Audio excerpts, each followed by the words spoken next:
Bienvenidos al podcast Créete el Cuento con Gabriel Furman. En cada episodio exploraremos herramientas prácticas e historias de la vida real que te ayudarán a gestionar el miedo, accionar y conseguir resultados que antes parecían imposibles.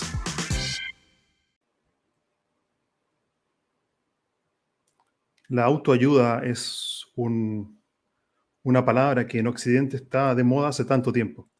Sin embargo, y a pesar de que quizás autoayuda o vender libros de autoayuda o vender programas de autoayuda ha generado una ganancia en dinero a miles de personas, creo que pocas veces nos detenemos a pensar de una manera crítica realmente si la autoayuda realmente ayuda.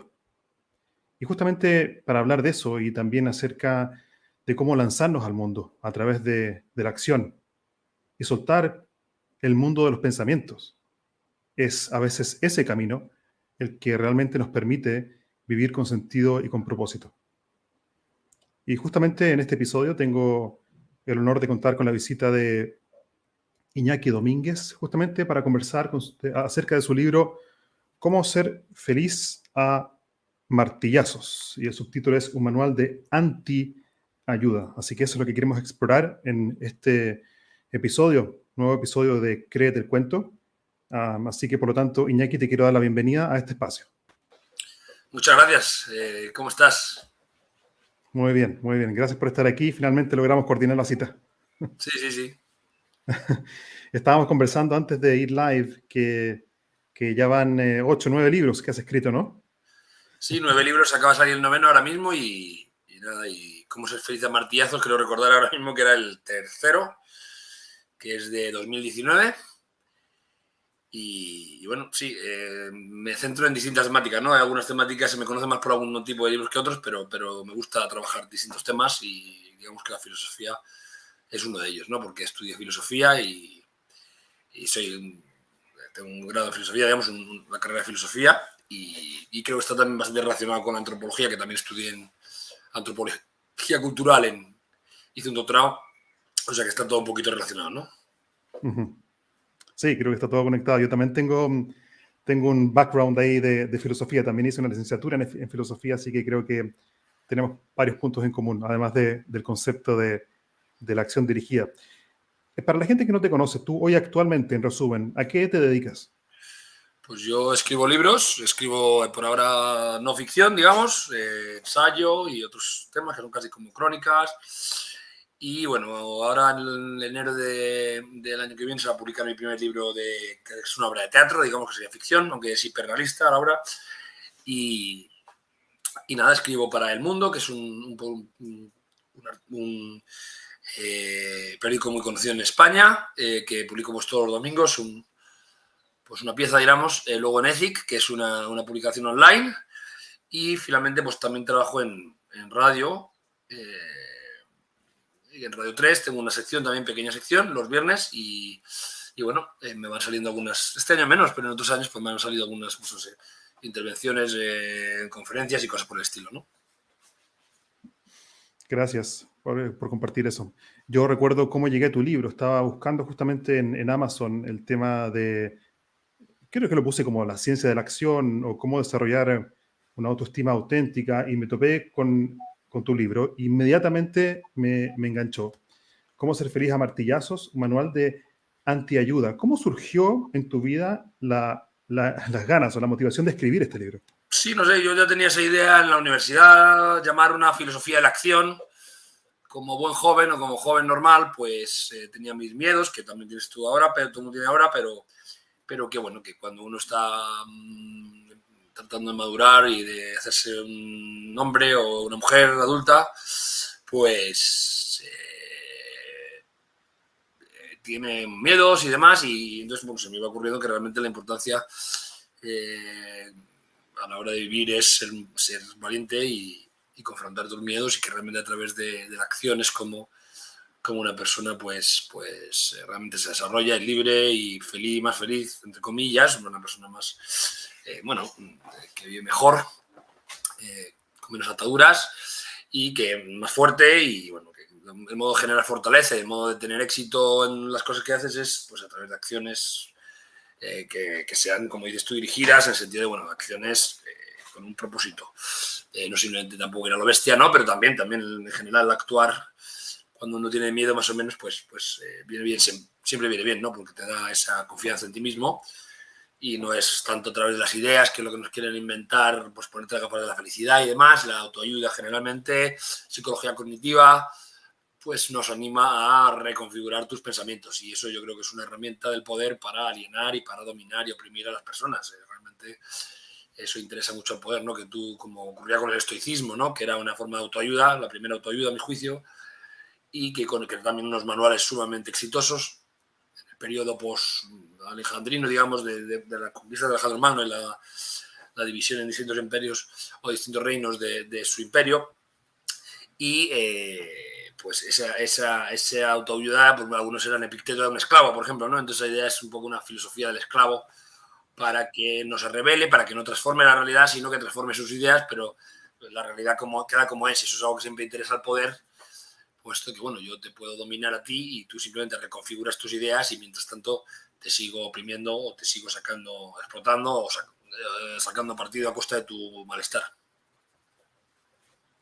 Creo que eso es un punto central y justamente en lo que me quiero dedicar a explorar con mayor profundidad en este episodio, porque en este episodio dije, quiero entrar realmente de una manera crítica y sin censura acerca de la autoayuda como primer punto y luego ver cómo podemos salir de ahí entonces, si no es a través de los pensamientos, pero sí quiero quedarme un par de minutos en lo que es este concepto de la autoayuda como una forma también que tú presentas de una forma muy escéptica en el libro, justamente, y que presentas la autoayuda como una forma de dominar a otro. Entonces, creo que quería hacer doble clic en eso. Es decir, cuando tú hablas de que la autoayuda, dices al principio que la autoayuda es un concepto imposible, ¿a qué te refieres? Pues que tú tienes que ayudar a otras personas, ¿no? Y la mejor manera de que yo no te ayude, te ayudas tú mismo, ¿no? O sea, yo no te ayudo, pero te ayúdate tú. Entonces, en principio, la autoayuda, pues no es un concepto, no me parece que sea una cosa. Es una cosa. Generalmente, yo creo que el concepto de ayuda, pues es ayudar a otros. Siempre puedes hacer acciones o cosas que te vengan bien, pero eso no es propiamente ayudar, ¿no? Ayudar es a quien que tiene un problema, pues tú le aportas algo, sacrificas algo de ti en pos del otro, ¿no?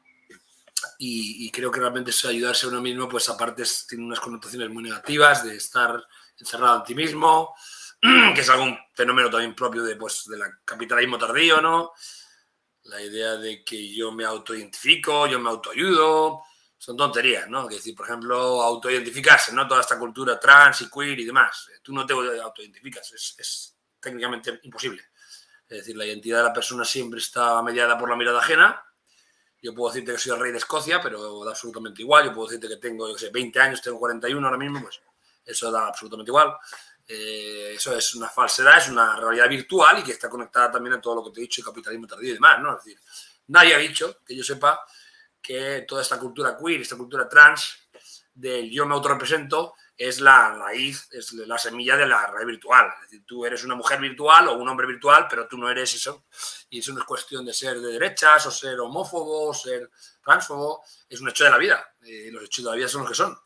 Y seas de una ideología política u otra, tienes que, para ser una persona entera, para ser una persona con dignidad y para ser una persona que sabe proteger sus derechos también, es saber muy bien cuál es la realidad y lo que no es real y lo que es virtual, porque esa virtualidad es lo que interesa a los demás, ¿no? Pero esa autoayuda pues tiene mucho que ver con esa autoimagen y demás, ¿no? Yo no soy lo que yo quiero ser. Yo si quisiera de repente decir soy rico, soy el más guapo y soy el más listo y soy el mejor, pues sería muy sencillo, ¿no? Pero eso no es real, ¿no? Tengo que trabajar en el mundo para ir generando una identidad que me sea satisfactoria y que, bueno, pues que tenga una visión positiva de mí los demás, que me paguen por mi trabajo, que me paguen bien, si puede ser, no sé, que tenga éxito sexual, que tenga éxito a nivel de amistades, de filial, todo ese tipo de elementos que a las seres humanos le hacen felices y le hacen bien, ¿no? Pero que yo me crea que con una varita mágica digo que soy esto y se cumple. Además que da igual, lo que tú quieras ser es como un niño pequeño, ¿no? Que un niño de 20 años. Yo soy el gran músico y tu padre te dice, tú deja de tonterías, ¿no? Pues es una cosa muy infantil, es una cosa muy inmadura, es una cosa que la imagen que uno tiene de sí mismo o obligar a otros a que tengan una imagen de uno mismo es una cosa infantil. Cuando uno se hace maduro, pues va viendo que, oye, tienes tus limitaciones, tienes que aprender a convivir con ellas, tienes que tratar de superar tus barreras, pero aceptas que, pues, con cierta edad te falta poco para morir, que no tienes la misma energía que a lo mejor tenías en otra época, que a lo mejor, oye, la chica que te gustaba o el chico que te gustaba te rechaza. Todo esto es parte de la madurez, ¿no? Entonces, esta visión de la realidad es lo que yo deseo y la realidad es lo que yo me figuro que es a través del pensamiento, aparte de ser mentira, es una cosa infantil y absurda que personas de más de 20 y pocos años estén hablando en estos términos, ¿no? Creo que esto que dices de enfrentar la realidad y salir de ese sueño mental, como pensar de que la forma en que yo creo que soy, así es como soy, y versus el enfoque que tienes tú, que me parece genial y tan importante, que es, hey, despierta, la vida es difícil, la vida no es lo que tú crees que va a ser, no tiene que ver con tu autoimagen, sino que tiene que ver como con lanzarse a la realidad del mundo, que implica el dolor también. Y le pasa a todo el mundo. Yo calculo aproximadamente que una persona de 30 años normal ya ha aprendido lo que es la vida, digamos, y ha aprendido a aceptar la derrota y tiene un enfoque totalmente distinto, ¿no? Está en fiestas con gente que eran de 30 y gente que eran de menos años y la diferencia era palpable, ¿no? Del trato. Era una cosa mucho mejor porque de pequeño pues te crees que tú eres el número uno, te crees que tus pensamientos se van a materializar por arte de magia y no es así. Se tiene uno que trabajar muy duro y de hecho las grandes carreras musicales, por ejemplo, ¿no? Estrellas del rock o estrellas de artistas y demás, que es lo que los jóvenes quieren aspirar a ser, pues si tú estudias un poco te das cuenta que incluso los que han tenido mucha suerte y muy jóvenes han tenido éxito, se lo han tomado en serio. Es decir, no se hace porque haces 4 cancioncitas o 4 cuadros y te los compran y te eres el más famoso, ¿no? Eso es falso y realmente siempre exige un trabajo muy duro, mucho talento y hay gente que tiene más suerte, menos suerte, pero que al final creerte que eres el número uno así porque sí, pues va a ser que no. Entonces cuando llegas a los 30 años, pues te das cuenta que lo que eres realmente y lo que tienes que hacer y que realmente aprender a vivir en la derrota y también en las victorias, pero generalmente pues el mundo no conspira para que tú realices tus deseos, sino que tú tienes que conspirar para realizar tus deseos a través de pues, mucho trabajo, coraje y buen rollo y sobre todo enfrentando tus miedos. Eso es muy importante, eso es lo que te va a dar éxito en gran medida, enfrentarte a tu miedo y eso se hace a través de acciones, ¿no? Una de las cosas que me parece también desde una mirada muy crítica y sin censura y a veces quizás difícil de hablar, porque esto de la autoayuda está tan de moda y genera tantos seguidores y libros y cursos y los gurús y todo eso. ¿Cuál es realmente la filosofía de la autoayuda que tú criticas? ¿De qué se trata? ¿Cuál es el postulado principal de la autoayuda? Profundicemos ahí. Pues bueno, primero me gusta hablar como en el libro de la historia de la autoayuda, que tampoco he oído a nadie hablar de eso, que es bueno, pues cómo los estoicos empiezan a publicar manuales muy similares a los que se están publicando en las últimas décadas, ¿no? Esto ocurre cuando pues hay una polis griega que pues, es muy cerrada, en la cual pues, hay unas costumbres, hay unas formas de ser y actuar que están muy bien definidas, que son casi como instintos animales, ¿no? Que el animal, pues digamos que funciona sin tanta reflexión y opera a través de la acción y siempre una acción muy dirigida, pero muy inconsciente, ¿no? Como muy automática. La polis griega tiene pues, muchos automatismos, digamos, porque es una ciudad-estado que es muy cerrada y demás. Entonces, bueno, hay una decadencia cultural, hay una decadencia religiosa, y en este proceso hay una decadencia religiosa y además hay unas conquistas pues, de Filipo de Macedonia, de Grecia y luego pues, dejando de parte de Asia, ¿no? En Persia y demás, en Norte de África.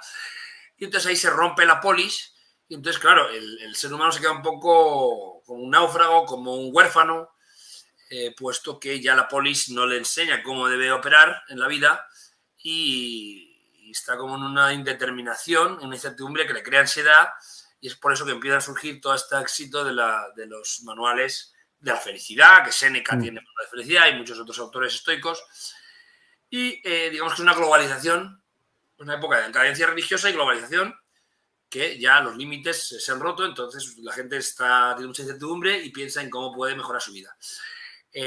Hoy en día pues estamos en una época similar, decadencia religiosa hace ya siglos, globalización, y claro, pues si nuestros padres, nuestros abuelos, pues bueno, se casaban y tenían normas básicas que todo el mundo cumplía más o menos, y eso pues tenían menos, a lo mejor no tenían ciertas frustraciones, pero aprendían digamos, a vivir en esa frustración y simplemente ni siquiera aprendían bien esa frustración, daban por hecho que no había otra opción, ¿no? No estaban pensando en ser una estrella del rock o en ser una estrella del cine o ser alguien que tenía 50.000 novias y demás, sino que, bueno, pues eran personas que aceptaban y de principio ya, digamos, o sea, era una forma de alienación también, pero tenía sus ventajas, que es que no te creas incertidumbre, no te creas ansiedad, aceptas tu destino. Y entonces esas también realidades pues, nacionales y regionales y de tu ciudad, de tu pueblo, etcétera, se rompen también con la globalización, se abre un montón de opciones y entonces pues, surge de nuevo también el éxito de la autoayuda, ya llamada autoayuda, que además en gran medida los coaches de ahora pues también eran los sofistas de antaño, es lo mismo. Eran personas que eran filósofos itinerantes, que cobraban mucho dinero y que atendían a los jóvenes, algunos de ellos, para que tuviesen éxito en la vida y que tuviesen éxito político y demás, ¿no? Entonces, digamos que hay unos elementos muy, muy curiosamente ligados o análogos a los presentes en la antigua Grecia. Y bueno, en la autoayuda, igual que el caso del estoicismo, en gran medida, no en todo absolutamente, es pues esa idea de realmente yo soy libre, dice el estoicismo, ¿no? Si matan a mi mujer, si violan a mis hijos y tengo una enfermedad terminal, pues realmente yo soy libre porque yo, todo depende de mi forma de percibir la realidad. Es un idealismo de algún modo, ¿no? Un subjetivismo que tiene que ver con el relativismo también, la idea de que todo es relativo, ¿no? De que realmente todo depende de cómo lo yo interprete. Pero realmente, como ya decía Hegel, es una falsa libertad y entonces realmente eso no, yo prefiero mil veces pues no tener que mi mujer se muera, que mis hijos sean violados y que tener cáncer terminal, evidentemente. Y no depende de mi forma de verlo. Yo en caso de tuviese una enfermedad terminal, lo que haría sería consumir morfina, básicamente, que es una sustancia que me transformaría y que por lo menos me quitaría ese malestar que me queda de por vida, que es miedo a la muerte y que es una depresión terrible, debe ser el golpe, ¿no? Entonces, pues probablemente consumiría algún tipo de sustancia que me hiciese por lo menos pasar unos ratos buenos antes de dejar la tierra. No son los ratos buenos, sino estar en un estado de no ansiedad, porque es una cosa terrible.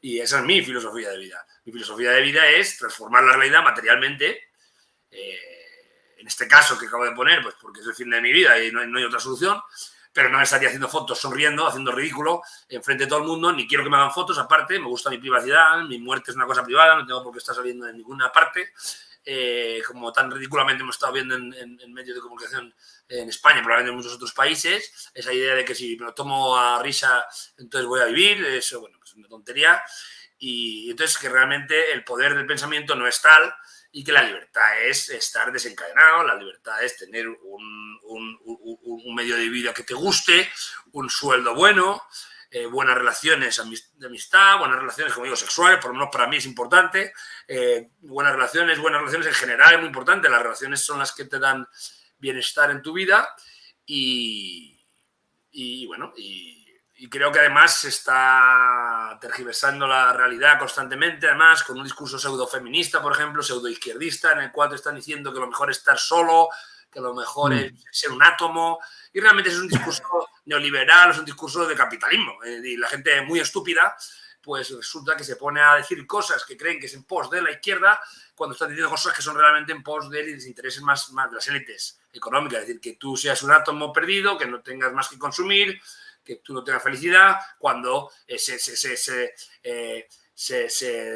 habla de un modo horrible del matrimonio como una opresión, cuando tenemos absolutamente estadística y experimentalmente comprobado que parejas que vivían, que personas que vivían con pareja y con hijos y con familia, vivía mucho más que otras personas que habían vivido solteras y demás, había unos estudios de 40, 50 años siguiendo, monitorizando la vida de la gente, que no es verdad, que esta vilificación absoluta de matrimonio y toda esta visión, que es una visión que yo creo que realmente interesa sobre todo al poder, de crear pantallas de humo, de crear falsos problemas, cuando los problemas reales están en otra parte, ¿no? Que es pues, lo que hace el mago, ¿no? Que te engaña poniéndote aquí una atención cuando en realidad lo que importante está ocurriendo en otra parte, ¿no? Entonces realmente la importancia ocurre en el mundo material, donde se juegan las cosas, donde nos jugamos la realidad es en el mundo material, no en las pajas mentales, por perdón la expresión, que se haga cada persona, porque eso no tiene valor ninguno. Gracias por compartir eso y creo que ese contexto histórico también nos permite entender más y también me parece genial nuevamente esa idea de cómo la autoayuda puede ser en verdad el reflejo de la intención de una élite de querer controlar a otros, cuando en realidad el problema está afuera, pero si yo me quedo adentro, entonces de alguna forma es una droga que me paraliza y que me desensibiliza a la dificultad real de la vida. En tu libro citas a Tony Robbins, dice, muy interesante el ejemplo, Tony Robbins dice lo siguiente: el modo en que defines el concepto de riqueza es lo que determina si eres rico o no. Sí, además, cuando hablas de Tony Robbins, estás hablando del número uno sí. de ese tipo de cosas, porque realmente ese tipo que tiene realmente de una tradición como evangélica, estos triplicadores, pero es bueno, realmente es un tío que tiene unas aptitudes buenas para hablar en público y para dominar al público. O sea, que además estás diciendo ese ejemplo, pero hay que decir que es ese de los buenos, que luego hay otros pues mucho peores, perdón. Sí, y te quería pedir, si es que tú estás abierto a contarnos eso, el ejemplo que traes en el libro, la historia del sótano, ¿no? ¿Ocurrió algo ahí? El sótano no me acuerdo ahora, perdóname. El sótano, hablas de que una vez tú quisiste comprar una parte de una casa. Todavía lo tengo. Mira, la gente, yo la verdad que no voy a echarle flores, pero creo que tengo un carácter bueno, porque llevo 6 años y pico que un vecino rompió la pared de un sótano, un semisótano, un local, vamos, de 65 metros cuadrados que yo compré por una pequeña herencia de un tío mío que murió. Y nada, para que vea la gente que se queja tanto, ¿no? De que yo llevo con pocos recursos, porque no soy rico ni mucho menos, pues más de 6 años con un tipo que rompió la pared del sótano, cerró 15 metros de mi local, lo cual significa que no podía alquilarlo ni sacarle nada absolutamente. Esto tengo muerto desde hace más de 6 años y por eso que podríamos llegar hasta 7, aunque he ganado todos los juicios. Y entonces, bueno, es verdad que bueno, pues yo soy resiliente en general por mi forma de ser, porque hay otra gente que, vamos, querría matar a ese tío. Yo a ese tío ni lo odio ni nada, simplemente, pues bueno, voy aceptando un poco y cuando espero que se resuelva y espero que me pueda pagar una indemnización, porque pues me ha hecho mucho daño y ha sido ridículo, absurdo, una pérdida absoluta de tiempo porque va a perder el juicio igual. Entonces es tremendo, ¿no? Pero bueno, pues sí, mejor que ser resiliente es resolver el problema y tener tu sótano, ¿no? Que es propiedad tuya y demás. También me recuerdo un caso muy bueno que yo era demasiado resiliente cuando era niño, cuando tenía 15 años. Hay una cosa que es evaluación continua en España, entonces tú haces el primer trimestre y si te suspende el primer trimestre, pues suspende el primer trimestre. Y luego el segundo trimestre y el tercer trimestre tú puedes, por ley, estudiar y pasar o no. Entonces yo hacía muchas pellas cuando era chaval, que pellas es pues no ir a clase, pero bueno, a primera hora era historia y muchas veces me encontraba con un amigo y el tío pues, siempre me llevaba y me convencía y entonces pues falté mucho. Entonces me dijo ella que estaba suspendido todo el curso, entonces ya tenía que ir en septiembre, ¿no? Y eso es ilegal, ¿no? Entonces desde aquí digo a esa profesora que es una desvergonzada y mala profesora, porque eso no se puede hacer. Y yo, pues como un niño muy joven, pues bueno, me digo, está suspendido todo el curso. Y digo, muy bien. Entonces ya no volví a ir en todo el curso, con lo cual por mí está estupendo. Y aprobé en septiembre, ¿no? Pero claro, hay que ser resiliente, está bien por un lado, que tampoco te vaya a afectar mucho una cosa que es negativa, pero hombre, tampoco puedes ser demasiado resiliente porque entonces no estás atendiendo tus derechos, no estás defendiendo tus derechos. Y en ese caso quizás debería haberle investigado un poquito más y haberle dicho, perdón señora, pero eso que está usted haciendo es ilegal y yo tengo todo el derecho, por mucho que yo haya faltado al primer trimestre, a seguir viniendo a clase y a seguir y aprobar esos 2 trimestres siguientes, que además yo no recuerdo mal, que creo que si aprobabas el siguiente ya te aprobaban el primero, o sea que realmente esa profesora pues se comportó como una indeseable, ¿no? Dices algo en el libro, Iñaki, creo que es emocionalmente viene cargado. Dice, cuando uno sufre, es buena indicación de que uno vive, de que se halla en la senda correcta, la senda del aprendizaje. ¿Cuál es el rol desde tu perspectiva respecto al tema del sufrimiento y el dolor en la vida? Bueno, el sufrimiento y el dolor en la vida son algo que va a estar ahí cuando eres joven, va a estar ahí cuando eres más mayor, y cuando te vas a morir ya eres un abuelo, pues ansiedad y demás. Yo imagino que la mayor parte de las personas de 80, 90 años ya, sobre todo muy ancianos, inevitablemente piensan muchísimo en la muerte, ¿no? Y no precisamente es un buen pensamiento ni es muy agradable. O sea que todas las fases tienes que estar superando barreras, y la última barrera es la muerte, que es la más dura. O sea que no vaya a creer la gente que, bueno, esa idea de que, bueno, voy a lograr este objetivo y entonces a partir de ahí voy a ser muy feliz, entonces seremos felices y comeremos perdices, ¿no? O sea, tú tienes que saber que los problemas los vas a tener. Vas a perder familiares, puede que tengas una enfermedad muy dura, puede que tengas una enfermedad terminal, puede que tú tienes que, bueno, pues no sé, hacer las cosas que en términos de salud, por ejemplo, pues si puedes hacer ejercicio, si puedes ayunar, tener poco azúcar en sangre, intentar no fumar, etcétera, pues todo eso es importante, más que pues, tener pensamientos rosas o muy bonitos. Sí. Entonces, esa dificultad siempre va a estar.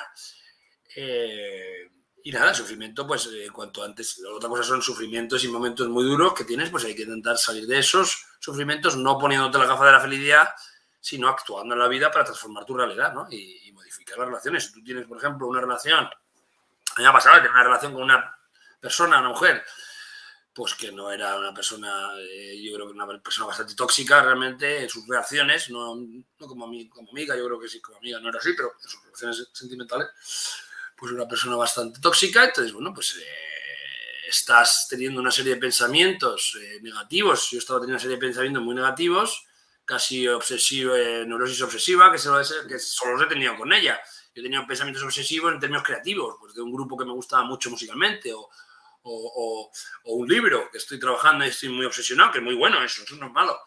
Pero claro, esa obsesión negativa, al final lo mejor fue separarme de esa persona, y entonces esos pensamientos negativos desaparecen, ¿no? Entonces, ¿qué significa eso, no? Pues que no es, como diría Marx, la realidad la que es el producto de tu conciencia, sino que es tu conciencia la que es producto de la realidad material, ¿no?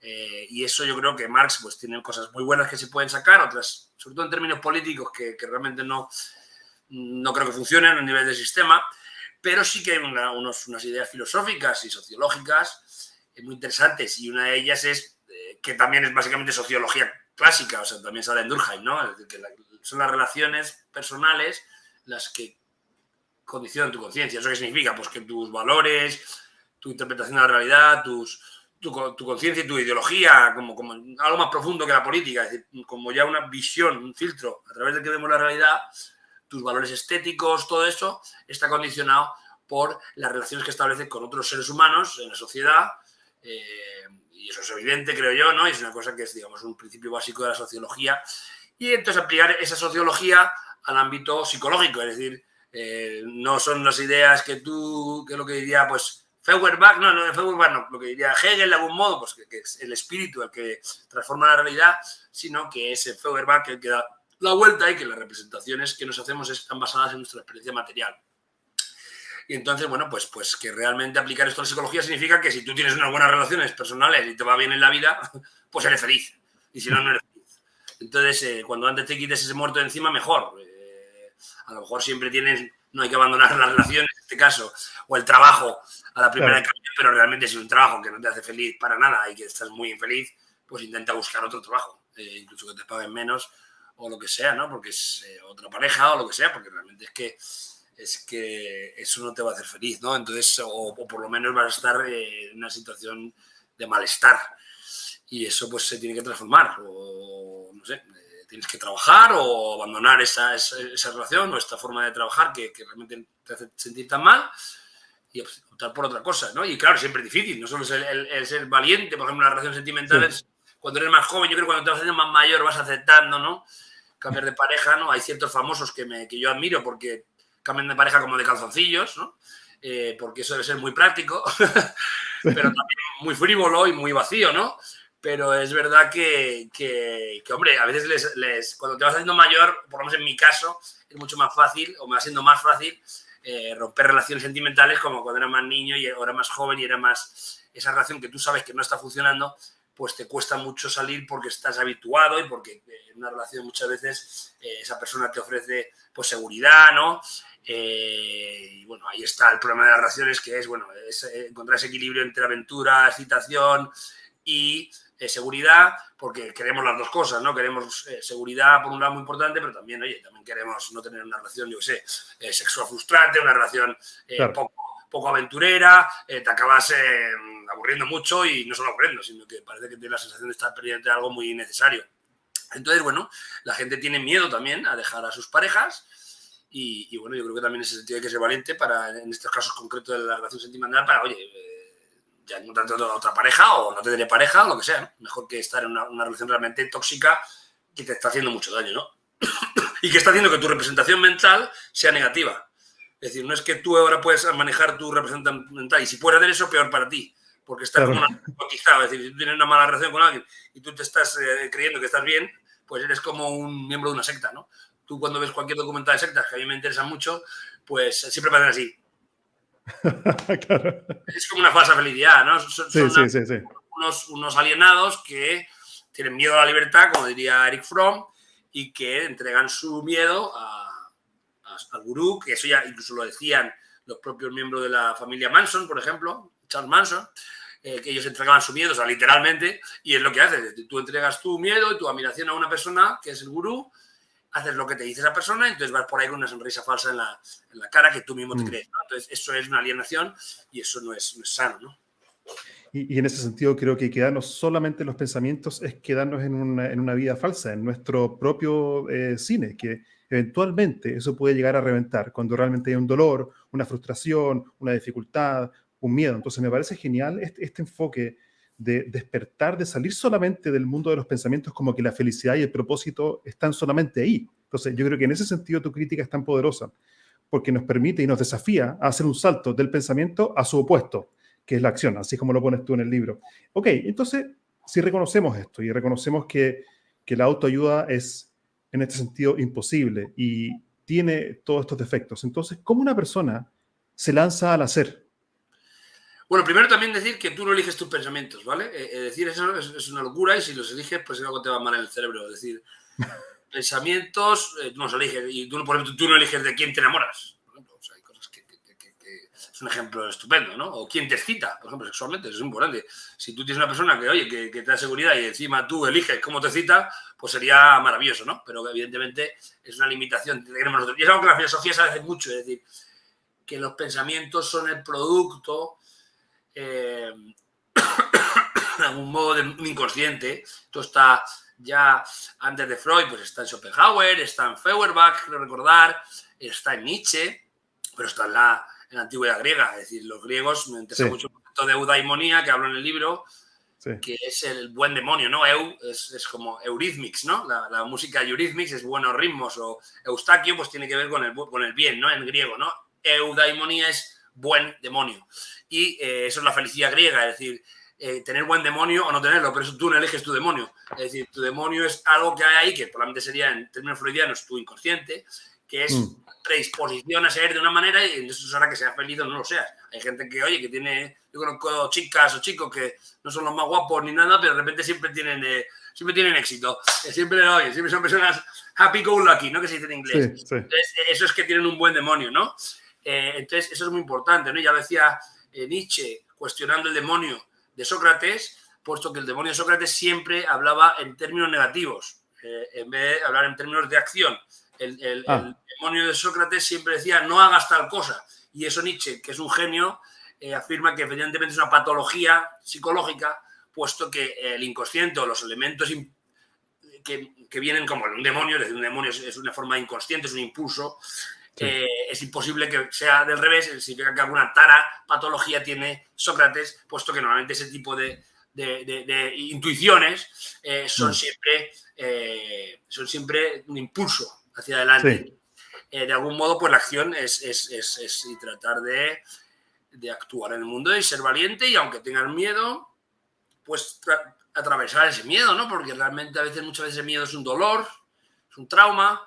Entonces, cuando te enfrentas a eso, te crea un agobio, te crea un malestar, pero bueno, hay que intentar atravesar ese fuego, y eso es fundamental, porque es ahí donde está el futuro, ¿no? Yo aquí tengo una cita en mi próximo libro, que todavía no ha salido, que va a salir, espero, el año que viene, y es sobre delincuentes muy peligrosos, que yo creo que he salido bien parado, esperemos que no haya ningún problema en el futuro.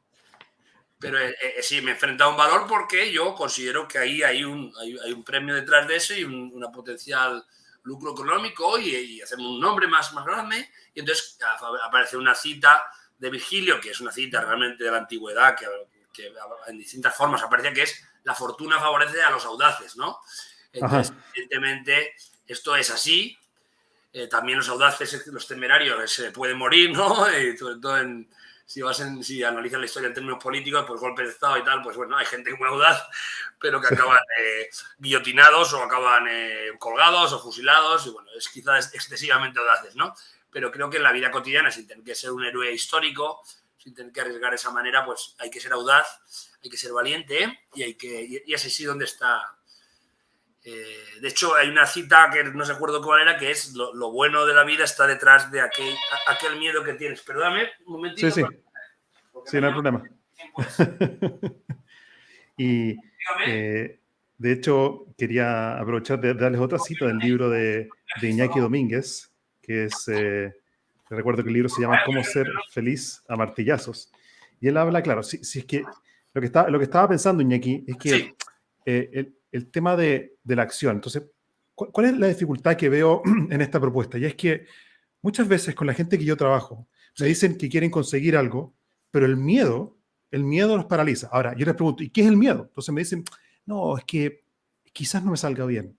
Entonces, quizás en realidad me van a hacer una pregunta cuando esté haciendo la presentación y no voy a saber qué decir. ¿Qué pasa si fallo? ¿Qué pasa si otros piensan que en verdad no lo hice bien? En el contexto laboral lo estoy pensando. Entonces, lo que me he dado cuenta es que sí, son muchas veces las creencias o los pensamientos los que justamente nos detienen a la acción. Entonces, ¿cómo salgo de ahí? Es complicado a través de acciones repetidas, vamos, esto ya está en Aristóteles de algún modo, ¿no? No exactamente es tanto la obsesión con la acción, pero sí el hábito, ¿no? Crear hábitos, o sea, esto está en la ética Nicómaco, ¿no? Que es un manual ético, pero que muy inteligentemente, de algún modo da a entender, como yo también creo, que cuando eres feliz, eres éticamente bueno, ¿vale? Entonces, de algún modo, para ser ético, primero hay que ser feliz. Y para ser feliz tú tienes que crear unos hábitos que al principio son muy difíciles de realizar, y que son a través de acción. Y la primera acción es muy difícil, la segunda acción es difícil, pero vas realizando esas acciones y al final se convierte en un hábito, como respirar o algo automatizado, ¿no? Y esa yo creo que es el mejor manual, digamos, de autoayuda, entre comillas, que no sería autoayuda, pero un manual un poco para una vida mejor, que existe, ¿no? Que es, pues eso tendrías que, con cierto método, actuando. Luego también no pensar, intentar y hacer las cosas, aunque hagas el ridículo, claro, luego salen las inseguridades de cada cual. Yo generalmente nunca he sido personalmente una persona con miedo a lo que piensen los demás, pero bueno, sí que tenía miedo, o sea, era tímido también. Mi problema más grave cuando era más joven era probablemente una timidez, aunque luego la gente no se daba cuenta que yo era tímido, porque soy el típico tímido que parezco muy extrovertido, que a lo mejor soy extrovertido al mismo tiempo. Pero evidentemente, pues eso tiene que ver con una serie de acciones, y hay que hacer las acciones. Da miedo, pero las primeras veces da miedo, luego va dando menos miedo. Y entonces esas acciones hay que pasarlo, y ese mal trago, entre comillas, hay que pasarlo, porque si no va a ser mucho peor, ¿no? Sí, y creo que está muy conectado con lo que también yo propongo en mi libro, Iñaki, que es el poder de la acción imperfecta, que es lanzarse al hacer. Y justamente propongo que en el hacer imperfecto, aceptando el dolor de la incomodidad, es eso lo que, a mi juicio, desde mi perspectiva, es lo que genera lo que yo llamo creer el cuento, que es desarrollar una autoestima auténtica. Hay algo en el accionar imperfecto y en ese de aprender a estar cómodos con estar incómodos que nos construye. Por supuesto, porque el hacer va a ser imperfecto siempre, y luego, en principio, más imperfecto cuando antes lo haga. También no querer esconderse. Yo una técnica que usaba muy a lo bruto cuando era muy joven era, si estaba nervioso o si tenía miedo, lo decía. Decía, pues tengo timidez, por ejemplo. Yo empecé así, empecé no tener miedo, porque a mí me daba miedo que supiese que yo era tímido. Luego, pues es el primer paso para dejar de ser tímido. Entonces yo lo que hacía a lo mejor es decir a la otra persona, oye, tengo timidez o tengo miedo. Entonces a partir de ahí empiezas un poco a abrirte y eso también sirve muy bien, ¿no? Para realizar esas acciones que te dan vergüenza o que te dan miedo.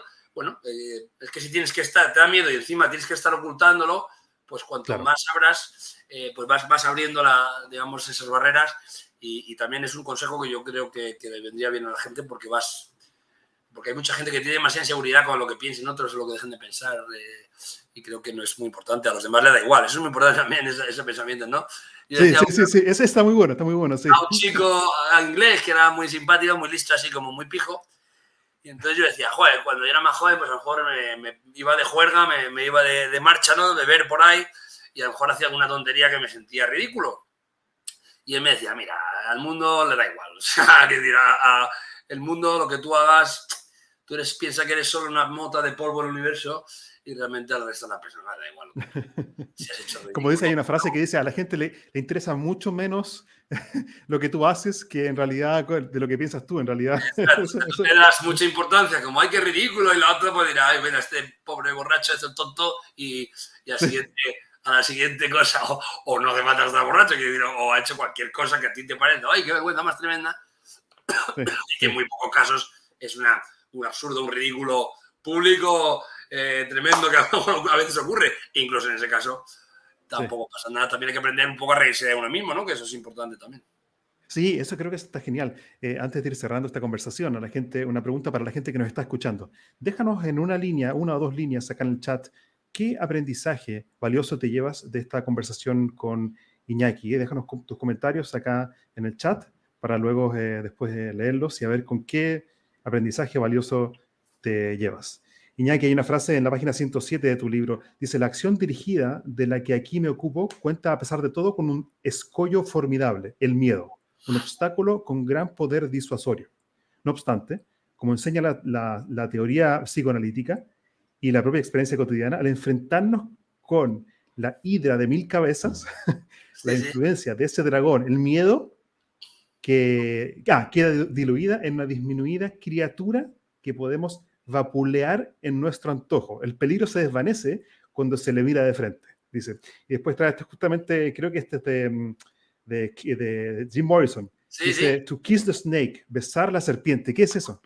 Pues muy interesante, ¿no? Eso está en toda la mitología, todo el folclore. A mí me encantan mucho Jung, y aunque no puedas creerte las teorías psicoanalíticas, que yo me creo parte un poco de ellas, sí que está el estudio, que me interesa mucho más, el estudio del folclore y de la mitología desde este punto un poco más seductor y sugerente, ¿no? Que es la simple etnografía, digamos, o simplemente lectura del mito en sí, ¿no? Sino un poco de interpretación. Y efectivamente hay mitos por todo el mundo en los cuales pues, el tesoro está al fondo del arco iris, donde hay un dragón, esto está en el Hobbit, esto está, por supuesto, en el Señor de los Anillos, que es en el lugar oscuro, en Mordor y demás, donde está la victoria de algún modo. Y esto del dragón con el tesoro, pues es algo que está, bueno, también ¿cómo se llama el santo? San Miguel es el santo cristiano que mata al dragón. Esto es un no parar.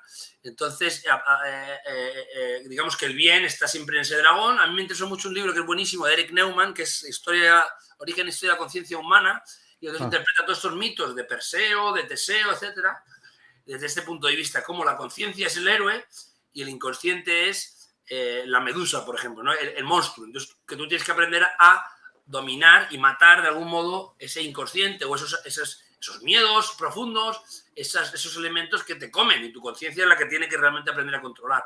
Entonces, bueno, de algún modo eso es cierto. En Jung estaba que el miedo de algún modo es un monstruo y que cuando tú te acercas a él se convierte en algo que es no solo no tu enemigo, sino probablemente tu mejor aliado.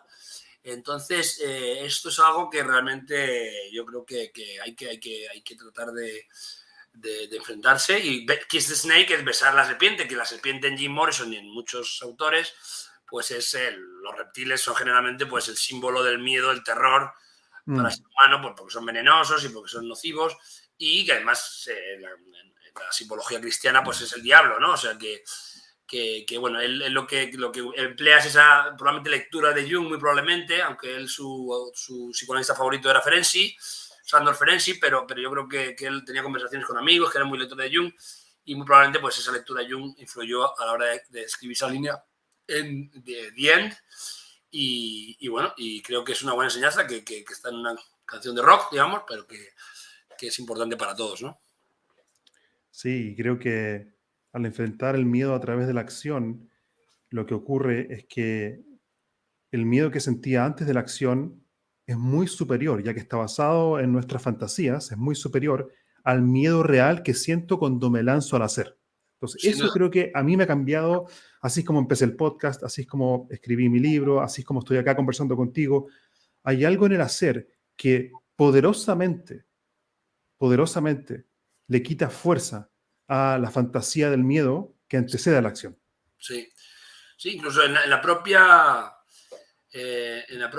violencia, ¿no? Mm, La gente tiene, porque yo estoy trabajando en este mundo de delincuentes y tal, y al final lo que da más miedo, a no ser que te vayan a matar, incluso que te matasen, no te enterarías, te dispararían y te enterarías. Lo que más miedo es que te vayan, es el miedo al miedo, realmente. O sea, si te viene un tío y te sí, pega una paliza de 2 minutos, pues oye, sinceramente, pues es dolor físico, realmente no es tan terrible.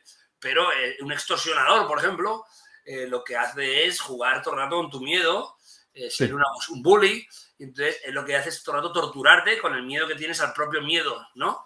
Realmente al final si me vienes a pegar, pues ven a pegarme. Es decir, pues bueno, el dolor físico es una cosa y otra cosa es mucho peor el terror constante, que es tener miedo al miedo, y o sea, el propio miedo es el gran enemigo, ¿no? En sí sí, mismo. O sea que en sí. realidad al final sería mejor siempre tratar de enfrentarlo.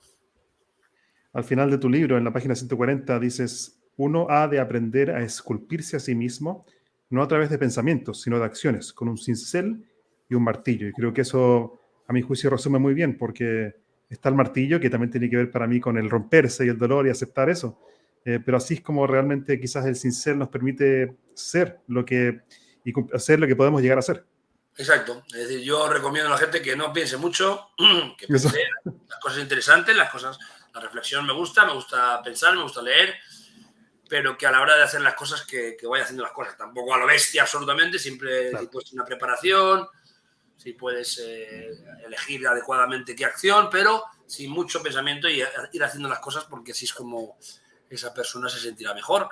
Nada gratis en la vida, y por eso la gran barrera es el miedo, que es una cosa que es difícil de confrontar, pero que se puede confrontar y que poco a poco se va confrontando, y generalmente la persona que vaya superando esos miedos va a ir notando claramente beneficios. Y luego, como he dicho antes, ser moral es estar feliz con uno mismo. Es decir, los malvados no pagan por su maldad, sino que generalmente son malvados porque son infelices. Es decir, Ah, no es que vayan a ser infelices por ser malos, no es que sea un psicópata o gente ya muy particular, pero generalmente la gente que está frustrada, que es mala con otros, son infelices, ¿no? O sea, que esa persona ya está pagando antes de empezar a ser malo por sus pecados, puesto que, como digo en el libro, si no recuerdo mal, el pecado original es la insatisfacción personal, ¿no? Es decir, que el origen de todos los pecados para una persona normal es el malestar que tiene porque es infeliz. Una persona feliz, además, es una persona que se porta bien con otros porque está contenta, ¿no? Y eso es algo que también sabían los antiguos adecuadamente, y para estar contento la acción es el mejor instrumento, ¿no? gracias por compartir eso. Y para ir cerrando esta conversación, Iñaki, ¿cuál es hoy tu hábito favorito en tu vida? Pues, por ejemplo, en mi caso es muy importante escribir, ¿no? Que escribir es una cosa que antiguamente, y como a mucha gente le pasa, pues a la gente hay muchos escritores que no escriben, ¿no? Y cosas de esas, ¿no? Que quieren ser escritores o algo y no escriben. Entonces, Sí. ese hábito también yo no lo tenía. ¿Y cómo lo hice yo? Pues yo hice un doctorado en antropología porque me interesaba pensar, me interesaba aprender, y por mi ya formación, pero me interesaba obligarme a escribir. Y en efecto, cuando acabé el doctorado, escribí mi primer libro y eso era pan comido, ¿no? Después de haber estado leyendo tanto y escribiendo tanto, Sí. escribí mi primer ensayo, que además lo hice a propósito, un ensayo bastante ligero, entre comillas, pues basado en gran parte de mis experiencias personales y demás, pues lo escribí en 6 meses o 5 meses, con mucha facilidad, y desde entonces no he parado de escribir, lo cual es para mí pues un placer, y está basado en esa misma experiencia de la que habla Aristóteles, que es, oye, si a mí no me sale escribir, pues me apunto a un curso que es un doctorado para obligarme a hacer una tesis doctoral, y entonces cuando acabe mi tesis doctoral escribiré con más facilidad y por el hábito que he adquirido, y en este caso me salió la jugada perfectamente, ¿no? Genial. Iñaki, yo quería ya ir cerrando y para eso preguntarte, ¿qué aprendizaje te llevas tú de esta conversación que tuvimos? Pues bueno, realmente un aprendizaje realmente es más que aprendizaje, es pues reelaborar, retomar ideas que no tenía en mente últimamente, ¿no? Pero realmente, bueno, quizás el aprendizaje sería pues esa importancia también de recordar y de refrescar y de conversar para recuperar pues un poco ciertos pensamientos y ciertas ideas que también te, digamos, refresca la memoria y te refresca tu forma de entender el mundo, sobre todo cuando son ideas que has estado rumiando hace tiempo y que hace tiempo que no estás en ellas. Pero vamos, yo creo que en general tú y yo pues tenemos una visión muy similar de este asunto, entonces pues realmente estamos tan compenetrados, sí, digamos, que es difícil tener ideas nuevas, puesto que estamos muy sí, en armonía, ¿no?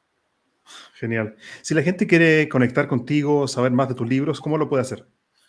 Pues bueno, pueden añadirme, por ejemplo,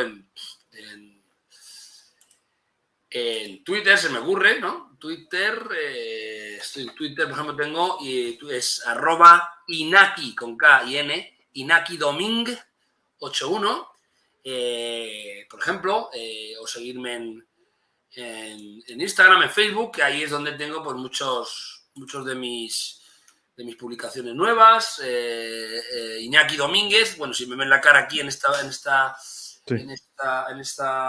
grabación, pues bueno, o ponen Iñaki Domínguez, escritor, con K, podrán ver probablemente mis redes sociales y podrán ver también muchos de mis entrevistas, muchos de mis libros, también en YouTube. Y bueno, es lo que se me ocurre, más o menos es eso, ¿no? Ya, genial. Iñaki, te quiero agradecer por tu tiempo y también por tu generosidad con nosotros. Nada, lo mismo, muchísimas gracias y nada, espero que los oyentes o televidentes, porque televidente también es ver esto, ¿no? Puesto que está viendo en la distancia, que es lo que significa televidente, pues bueno, que lo hayan disfrutado, darle gracias a ellos y darle gracias a ti sobre todo. Gracias, Iñaki, seguimos en contacto, muchas gracias. Muchas gracias. Chao.